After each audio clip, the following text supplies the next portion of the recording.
Exercise 9.1 question number 8. A statue 1.6 meter tall stands on the top of a pedestal.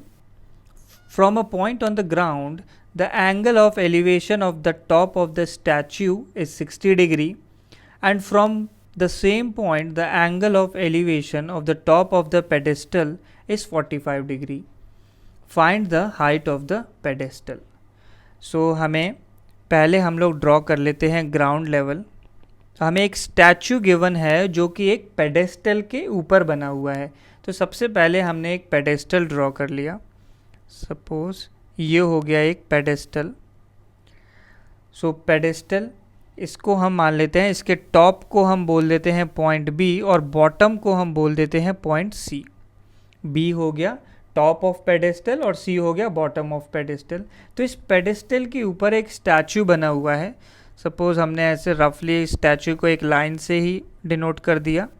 तो ये एक statue हो गया और इसके टॉप पॉइंट को हम बोल देते हैं पॉइंट ए.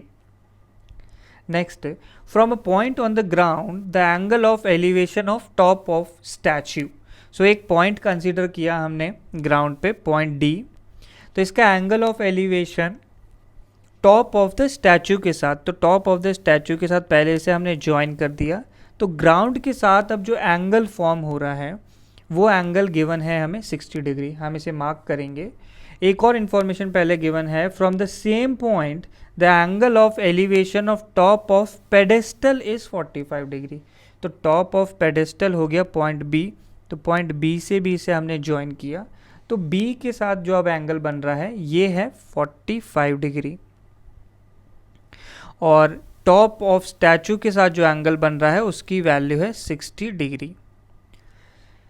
और जो जो वैल्यूज हमें गिवन है वो हम मार्क कर लेते हैं. हाइट ऑफ स्टैचू है 1.6 मीटर. तो हाइट ऑफ स्टैचू ये ए बी लेंथ ये हमें गिवन है 1.6 मीटर. सो हाइट ऑफ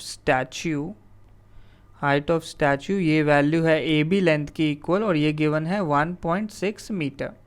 और बाकी हमें एंगल्स गिवन है. हमें फाइनली निकालना है हाइट ऑफ पेडेस्टल. तो ये जो बी सी लेंथ है ये रिप्रेजेंट कर रही है हाइट ऑफ पेडेस्टल को.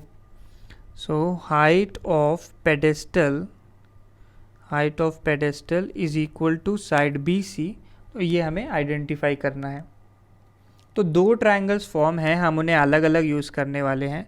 जो नीचे वाला ट्रायंगल है ये बी सी डी ट्रायंगल है. तो बी सी एंड डी, तो ये एंगल सी 90 डिग्री है और B C length height of pedestal को रिप्रेजेंट करती है. और सी यहाँ पे हमें एंगल गिवन है एक 45 डिग्री. तो ये हो गया छोटा ट्रायंगल. एक बड़ा ट्रायंगल और है राइट एंगल्ड ट्रायंगल. तो ये टॉप ऑफ टावर से पॉइंट डी को कनेक्ट करता है.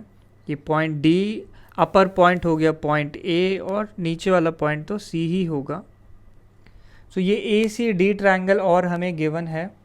इस ए सी डी ट्रायंगल में एंगल डी की वैल्यू है 60 डिग्री. सो ये दो ट्रायंगल्स हमारे पास हैं और इन दोनों ट्रायंगल्स को यूज़ करके हमें साइड बी सी कैलकुलेट करनी है. तो साइड बी सी कैलकुलेट करने के लिए सबसे पहले हम ट्रायंगल बी सी डी ही कंसिडर कर रहे हैं. So in triangle B C D, तो ये जो 45 डिग्री वाला एंगल है इसके जो सामने वाली साइड है ये हो जाएगी हमारे पास परपेंडिकुलर. इस एंगल डी के रिस्पेक्ट में बी सी हो गया परपेंडिकुलर और जो साथ वाली साइड है, जो एडजेसेंट साइड है, ये हो जाएगा base. So perpendicular B C है, बेस है सी डी. तो हम ऐसा ट्रिग्नोमेट्रिक रेशियो यूज़ करने वाले हैं जिसमें परपेंडिकुलर और बेस दोनों यूज़ हो. तो ये वैल्यू बनती है tan ऑफ एंगल D. तो ये वैल्यू इक्वल होगी परपेंडिकुलर अपॉन बेस के. तो परपेंडिकुलर यहाँ पे है साइड BC और बेस है साइड CD. एंगल D हमें गिवन है 45 डिग्री. तो tan 45 degree is equal to BC upon CD. tan 45 degree ये वैल्यू 1 होती है. तो 1 is equal to BC upon CD. तो यहाँ से हम बोल सकते हैं कि BC की वैल्यू आ जाएगी CD के इक्वल. अब हम दूसरे ट्रायंगल में से वैल्यूज़ यूज़ करने वाले हैं। तो इस ट्रायंगल में एक पॉइंट ए है, एक पॉइंट सी है और एक पॉइंट डी है। तो ये जो बीच में है एक हमारे पास पॉइंट बी, यहाँ पे हाइट ए बी, ये वैल्यू हमें गिवन है 1.6 मीटर, और इसमें ही जो BC लेंथ है, ये BC लेंथ अभी अभी हमने निकाला कि ये CD लेंथ के इक्वल है, और जो एंगल गिवन है, एंगल ऑफ एलिवेशन इस बार है 60 डिग्री। तो इस 60 डिग्री की जो ऑपोजिट साइड है, दैट इज साइड AC, ये वैल्यू बिहेव करने वाली है परपेंडिकुलर की तरह, और जो एडजेसेंट साइड CD है, ये बिहेव करने वाली है बेस की तरह। सो इन ट्रायंगल ACD, यहाँ पे हम फिर से एक tan का ही एंगल यूज़ कर रहे हैं, tan D, क्योंकि ये इक्वल होने वाला है परपेंडिकुलर अपॉन बेस के, और परपेंडिकुलर यहाँ पे है साइड AC और बेस है साइड CD। अब AC को क्लियरली आप देख सकते हैं, हम दो अलग अलग साइड का सम लिख सकते हैं। ऊपर से आ गई side AB plus side BC upon denominator में CD। नेक्स्ट एंगल D, ये गिवन है 60 डिग्री, तो ये बन गया tan 60 degree is equal to, तो रेशो को हम लिख लेंगे AB upon CD, AB upon CD plus BC upon CD। इस तरीके से ब्रेक करके लिख लिया। अब tan 60 डिग्री ये वैल्यू होती है √3, और AB अपॉन CD को हम ऐसे ही रहने देंगे, AB की वैल्यू सब्सटीट्यूट कर देंगे। नेक्स्ट BC अपॉन CD, ये रेशो क्लियरली हम पहले ही निकाल चुके हैं, ये 1 के इक्वल है, तो ये वैल्यू बनती है tan 60 डिग्री को तो हम लिख देंगे √3 इज इक्वल टू, पहला टर्म हमारे पास आ गया AB अपॉन CD प्लस दूसरे टर्म की वैल्यू आ गई 1। तो यहाँ से हम लिख सकते हैं AB upon CD is equal to √3 minus 1। AB upon CD का रेशो आ गया √3 माइनस 1 के इक्वल। और हमने एक चीज़ देखी थी कि CD is equal to side BC, तो यहाँ पे जो CD लिखा हुआ है इसे हम लिख देंगे BC।